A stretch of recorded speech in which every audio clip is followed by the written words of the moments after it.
Hai Sobat Teens, senang sekali rasanya kita kembali berjumpa dalam acara Teens for Christ. Nah, teman-teman, hari ini kita bersama-sama mau menyimak renungan yang ditulis oleh Pendeta Agatha Putri Awijaya dengan judul Si Paling Paham. Ayat Alkitab diambil dari Ayub pasal yang ke-11. Nah teman-teman, sebelum kita masuk dalam perenungan kita hari ini, izinkan saya perkenalkan diri. Nama saya Fernando Hasiolan Sijabat. Saya kader GKI yang sedang banpel di GKI Pakisraya.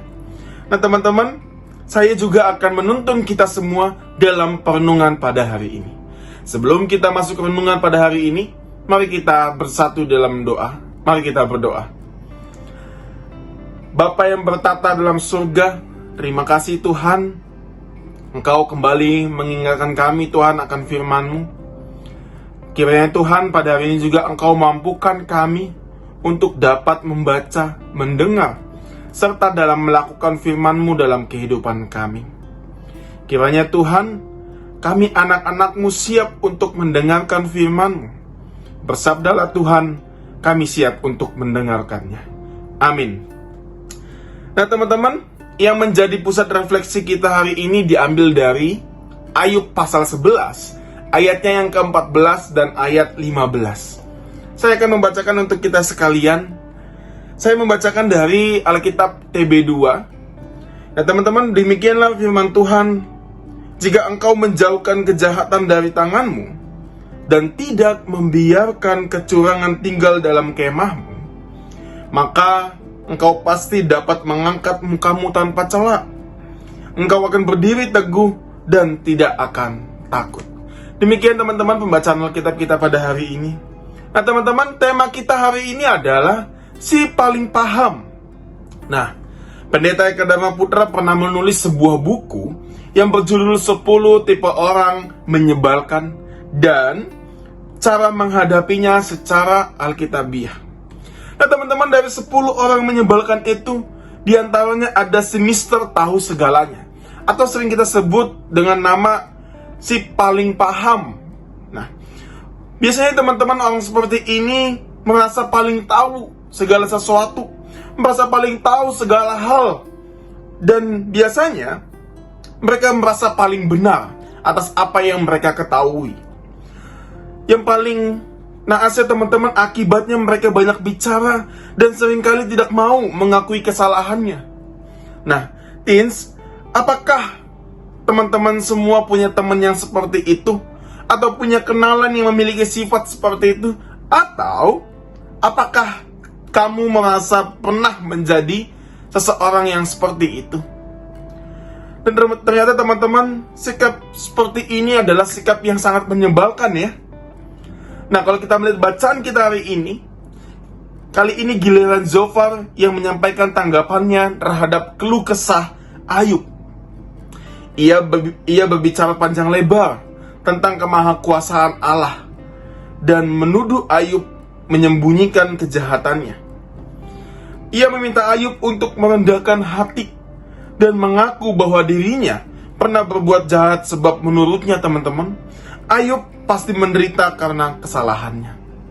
Nah teens, pasti rasanya tidak nyaman ketika kita punya teman yang bersikap seolah-olah dia mengetahui segalanya. Mungkin kita jadi enggan untuk ngobrol dengan orang tersebut. Mungkin kita enggan untuk ngobrol terlalu lama karena kita tahu bahwa dia akan mendominasi percakapan dan membuat kita bosan ketika kita bercakap dengan orang tersebut. Nah teman-teman, saat kita berada dalam masalah atau butuh dihibur, mungkin kita juga tidak akan mendatanginya karena kita berpikir ia akan menggurui kita, bukan memberikan solusi. Nah kalau kita lihat, berkaca dari cara Zofar menanggapi Ayub yang sebenarnya tidak berdampak baik, kita pun dapat belajar teman-teman untuk menghindari sikap si paling paham. Mengetahui banyak hal itu tentu baik, terlebih apalagi informasi itu dapat digunakan untuk membantu orang lain. Nah namun teman-teman, jangan sampai informasi yang kita miliki ini membuat kita merasa tahu segalanya.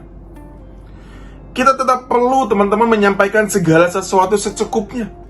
dan menyampaikannya pada kesempatan yang tepat supaya tidak membebani orang lain. Nah, teman-teman, demikianlah renungan kita pada hari ini. Menutup renungan kita pada hari ini, mari kita berdoa.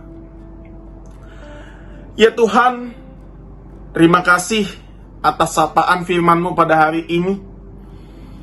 Kiranya Tuhan, kami menjadi anak-anak-Mu yang mengerti akan firman-Mu pada hari ini dan melakukannya dalam kehidupan kami, ya Tuhan.